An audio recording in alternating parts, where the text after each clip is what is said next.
weekly grab bag for the week of the 18th of June 2023. This week we've got a few things that came in, including a crowdfunder. Well, at least part of one. Also, this week I got a box from the Canadian Comic Bin, which is a decent provider here in Canada. They've got decent selection overall and overall decent price. Their website is not the greatest, but it's still an interesting place to shop if you're looking for Canadian back issues. We're going to start with Doom Patrol Volume 3. That's the 2001-2003 run of Doom Patrol. I'm still missing issue 22, which is the last one. I got issue 13 and issue 20 off the comic book bin. They were the only two that they add that I was missing. I'm missing one out of the pile here. Could be a lot worse. I'll be able to find it at some point, I am sure. Cyborg 2023 issue 2 came out. I'm honestly not sure I will keep reading this series. Not a fan of Cyborg being a super serious character. Just like I keep saying, Cyborg is not a leading man or a leading character.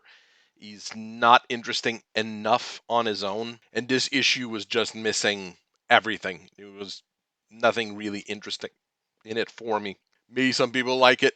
I personally don't.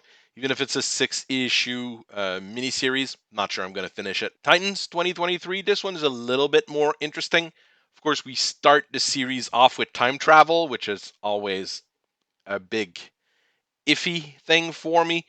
But we know the Flash has weird time travel powers, so that kind of works. And it's good to see the Titans trying to take care of business and trying to take charge of what's going on in the world to replace the Justice League, which is gone. An interesting little book overall. This one I'll probably keep going with. Magazine Spirou 4438, Le Retour de Lucky Luke. Lucky Luke has been a staple of French bande dessinée for the longest time. It's fairly simple. Cowboy, Indians, outlaws, nothing super complex.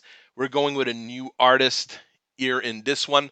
There were a few books that came out from Lucky Luke which copied the original style but with a new team. One was from Quebec, actually, for Lucky Luke in Quebec. It was a bande dessinée that came out almost 20 years ago now. I'd have to check the dates. This one seems to be a little bit more realistic in the look rather than the cartoony as it originally was. I'm interested in it and I'll read it, and if it's actually pretty good, I'll buy the issue once it comes out after it's run in Magazine Spirou. That's how it's supposed to work. The crowdfunder, which ended on Thursday this week, was Alpha Dogs for issue 4. Part of the deal, issue 1, 2, and 3 were included in the digital bundle and shipped as the issue ended. Basically, we got a link to follow to download those 3 issues. We're going to talk more about it this week. Issue 1 is on the docket for Tuesday. Is it terrible? No. Is it a matter-ish? Not really, but it's obviously not top of the line. It has multiple issues. It's not a super high-end comic, but it's fun for what it is. And we can see that there's improvement between each of the issues. There's improvement, and it's a work in progress. Like any new series, any new creators, I'm interested in seeing where it's going to go, actually. As long as the price is reasonable, it'll be something that I'm interested in. Finally, from the comic book bin, I've got the Maxx. Someone had posted on Twitter that this was a really cool series. I had never heard about it. I wasn't going to make a full order on the comic book bin for 2 comics, even if I would arrange something. I mean, the shipping would have been more expensive than those 2 comics together for the 2 Doom Patrol ones. I looked at the Maxx on my other Canadian reseller, Capcan, and there the issues run between $5 and $10 for most of them. And on the comic book bin, I was able to get them between $3 and $4 per issue.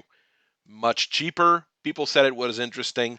It looks weird and different, which is what you know me, I like every once in a while. And I've got a few issues here in sequential order. So I've got issue 1, 2, and 3 here. I haven't started reading them. Issue 4, 5, and 6. I don't like the cover for issue 5. It may be a bit too simple for me. It has a decent light on it, but I'm not 100% sold on it. Issue 6, however, the cover is really, really cool. And I've got issue 7 and 8, which is Maxx and Pitt. There was a bit of a kerfuffle this week about Pitt. There was supposed to be an omnibus Kickstarter Indiegogo Fund My Comic running that was supposed to start at the beginning of the week, but it didn't happen. We didn't get any reason why. And big names like Ethan Van Sciver and a few others weighed in on it and said, like, yeah, I'm ready to help and run it. I'm ready to help and produce it. And nothing really came of it. There's a campaign or a sale right now on Pitt art. If I remember right, it's line art and maybe a colored piece or two of Pitt, but nothing specific. So I'm a bit confused about that. We didn't get any issue. We didn't get any demands or anything to why Pitt Omnibus wasn't going to launch. This is it for this week. I hope you guys have a very nice rest of your day. I thank you very much for listening to me. Keep on reading comics. Keep on enjoying them. I'll keep analyzing them. And I'll see you guys later. Bye-bye.